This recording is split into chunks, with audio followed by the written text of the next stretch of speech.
दोस्तों, आज की कहानी है। बहू, तुम्हारी सास हर काम करती है तो तुम क्यों नहीं कर सकती।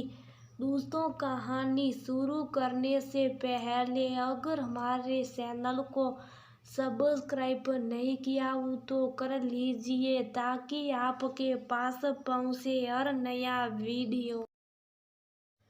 आ गया राहुल, मैच अभी शुरू हुआ, आजा बैठ कर देते हैं। मैं कब से इंतजार कर रहा था। अकेले मैच देखने का मजा नहीं आता। तुम्हारी माँ को तो क्रिकेट मैच में कोई इंटरेस्ट नहीं है। राहुल की माँ, हमारे लिए चाय और पकोड़े बना दो। वर्मा जी अपने बेटे और पत्नी विमला जी से कह दे। राहुल बोला, पापा मैं बैग रखकर और कपड़े बदल लूं, वरना माँ फिर से सार बात सुनाएगी कि खुद तो बैठे ही हो। इस अगर चाय पकौड़ी की डिमांड अभी करते माँ बहुत नाराज हो जाएगी। देखिए गर्मी बहुत है, वर्मा जी बोले।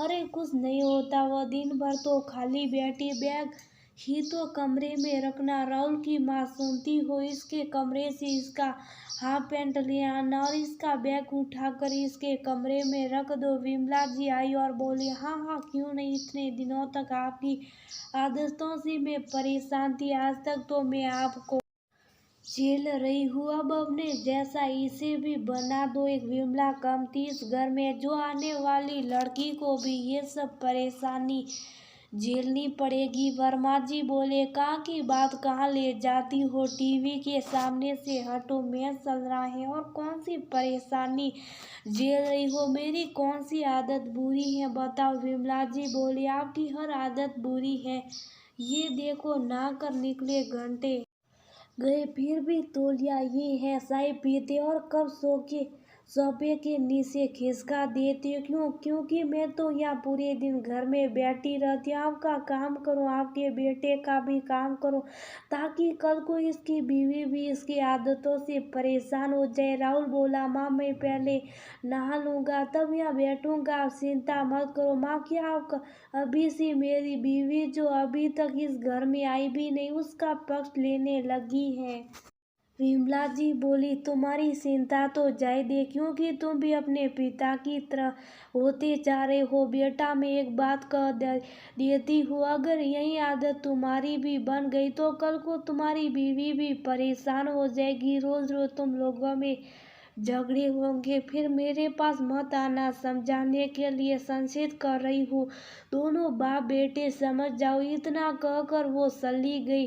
समय बीता गया। राहुल की शादी नैना से हुई। कुछ महीने तो बड़े ही रंगीन लगे। धीरे धीरे जब सब सामान्य जिंदगी जीने लगे, शुरुआत में नैना राहुल के हर काम को बड़े प्यार से कर रही थी। समय बीतता गया, नैना भी राहुल के काम के लिए उसे टोकने लगी। एक रोज वर्मा जी बोले, वो ये कुछ कागजात दे, राहुल के ऑफिस से आया, जरा तुम इसे पढ़कर और संभाल कर रख दो। नैना बोली, पापा जी इसे यहीं रहने दीजिए, कल 2 दिन की छुट्टी है, वह खुद पढ़कर इसे सही जगह पर रख देंगे। वर्मा जी बोली, हद करती हो बहू, तुम्हारी सास इतनी पढ़ लिखी नहीं है फिर भी मेरा हर काम करती है, और तुम इतनी पढ़ी लिखी होने के बाद भी राहुल के कागजात को संभाल कर नहीं रख सकती। नैना बोली, मम्मी जी ने जो इतने साल गलती की, मैं वही गलती नहीं दोहराना चाहती। बेचारी इस उम्र में भी हर किसी का छोटा बड़ा काम करती है, और जब काम कुछ गलत हो जाता तो उल्टा सब उन्हीं पर चिल्लाते। मैं नहीं चाहती कल ये भी वैसा ही करे, तब तो इस घर की ये परंपरा हो जाएगी। इतना कहकर वो अंदर चली गई। वर्मा जी पत्नी से बोले, सुना तुमने बहू क्या बोल कर गई। विमला जी बोली, जो आज तक मैं समझा ना सकी, बहू के कुछ शब्द शायद आपको समझा दे कि हम लोग भी घर में काम करते हैं। आपको बस यही लगता है कि औरत घर में बैठी रहती है, कलसी घुमाती और खाना तक पक जाता। इतना सुनाकर वह भी वहां से चली गई।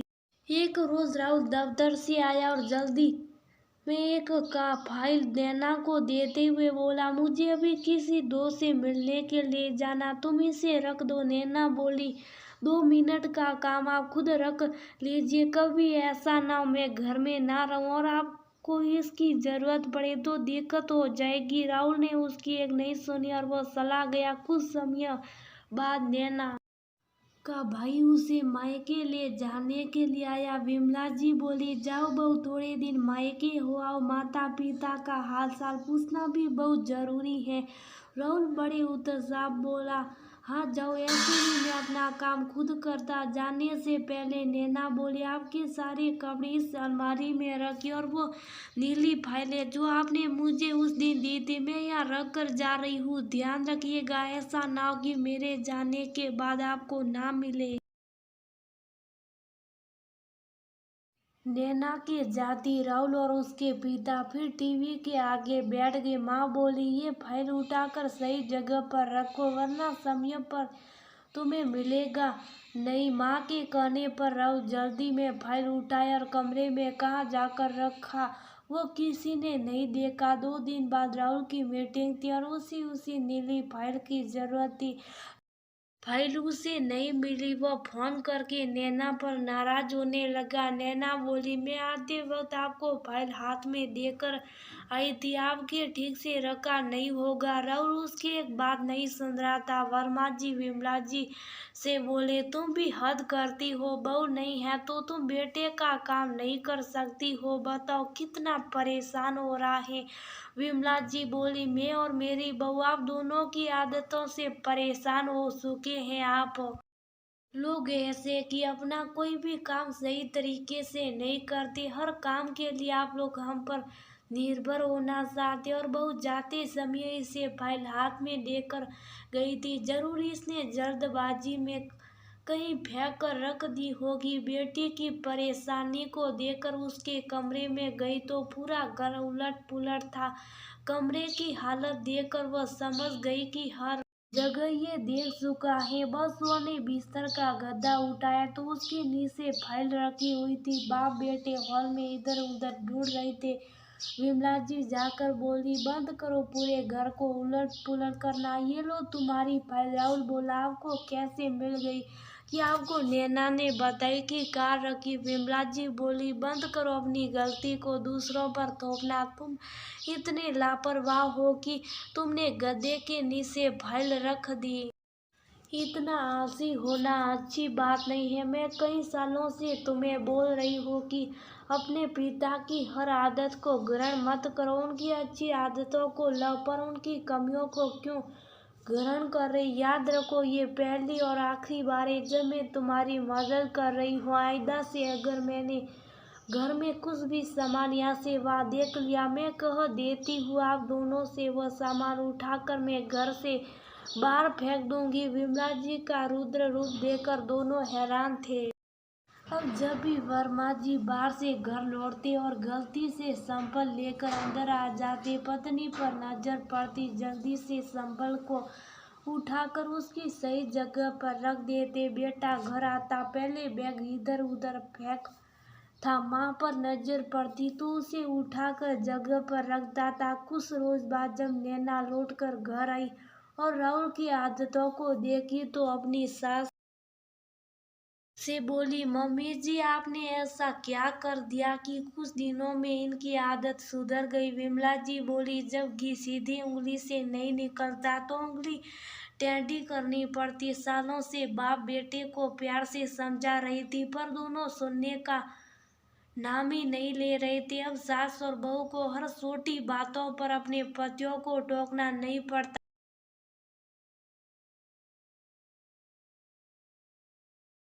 भी बड़े प्यार से अपने पतियों का वह हर काम करती थी जिनकी जिम्मेदारी उन दोनों ने एक पत्नी के रूप में ली थी। दोस्तों, मानती हूँ पति पत्नी एक दूसरे के पूरक होते, एक दूसरे की सहायता करते हैं। एक दूसरे को अपनी आदत नहीं बनानी चाहिए कि कल को अगर वह कहीं जाए तो उसके बिना हमारा काम